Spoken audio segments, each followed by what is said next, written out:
Hi, welcome back.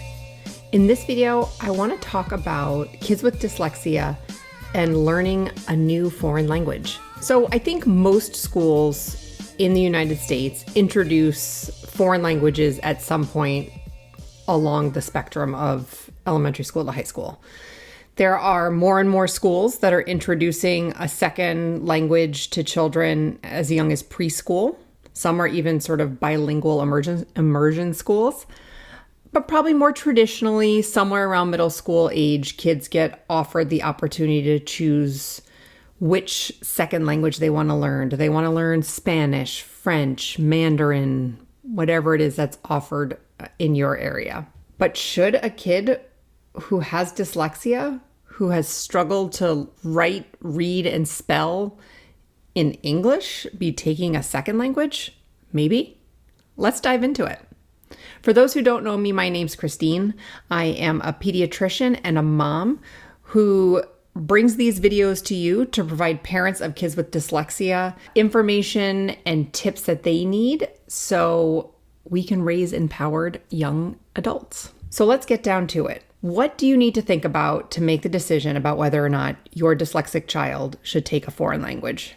So question number one that you need to ask yourself and ask your school is, where is my child in their progress of learning to read, write, and spell in their first language? If your child is still working on explicit instruction to try to get those basics down, then it is probably not a good idea to start a second language. But if your child has moved beyond some of those stages and is not still getting that level of explicit instruction, then they may be ready to go. This is a conversation to have with your school.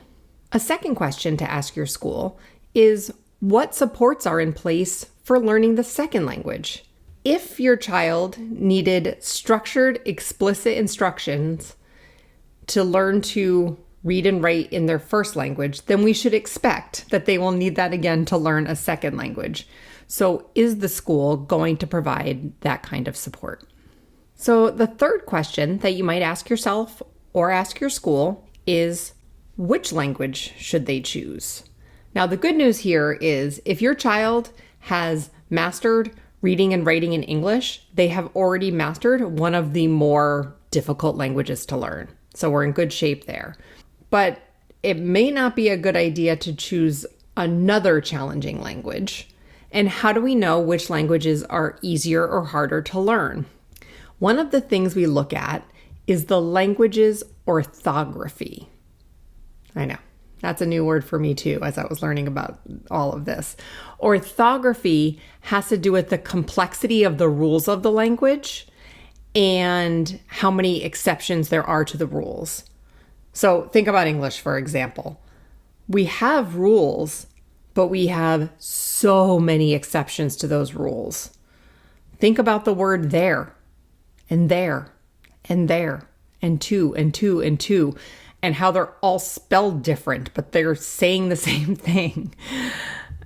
English has a deep orthography. So a deep orthography means more complicated rules with more exceptions.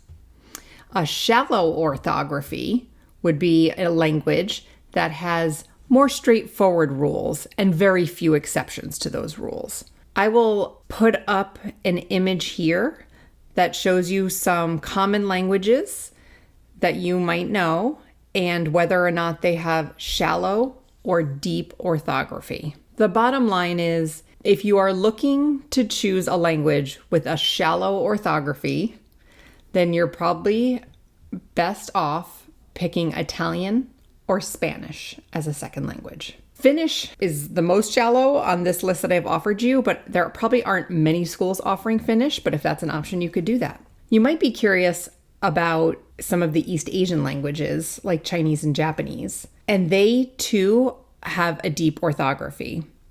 So while they are symbol-based, that does not mean it is any more simple in terms of rules and exceptions. So they are considered to have a deep orthography. And lastly, what if you picked a language that doesn't have phonemes at all? How about American Sign Language?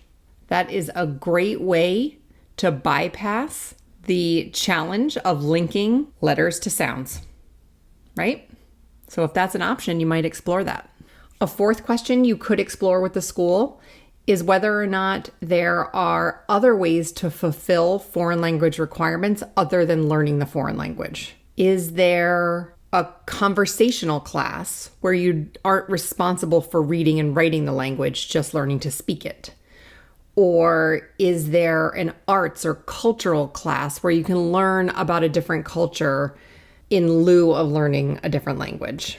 Now, be careful with this one because sometimes colleges themselves have a foreign language requirement. You have to have taken so many years of a foreign language as admission criteria. So if you're thinking that far ahead, you may want to look at that. A fifth consideration that you might take into account when thinking about starting a foreign language, if you have dyslexia, is how much rote memorization is going to be required. It is common for children with dyslexia to struggle with rote memorization.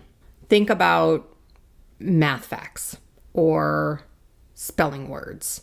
If those are things that your child has struggled with, then they may have a hard time with rote memorization. So if the language is going to be taught with a big long list of things to be memorized, you should talk to the school about accommodations or modifications for that. So in math, we give kids a multiplication table that they have access to so they don't have to memorize the multiplication facts. Is there something comparable in the world of learning a language? Is there a conjugation table so you don't have to memorize how to conjugate the verbs? I don't know. But these would certainly be questions worth exploring. And last, but definitely not least, what is your child interested in? Because we all know that no matter how hard a task is, if we are deeply interested in it, we will figure out a way, right? We'll do the extra work, we'll ask for the extra help, we'll get the support that we need. So if your child is super interested in learning German, but you see on my image that that's way over towards deep orthography, it doesn't mean you need to discourage it. Following their interest could be really key to their success. That's all I got today. If you would like any more information about parenting a child with dyslexia, then be sure to check out the other videos on this channel. Subscribe and click the bell so you get notified about new videos. And please, if you know any other parents who could use this kind of information, then be sure to share the video. All right, till next time, everybody. Have a good day.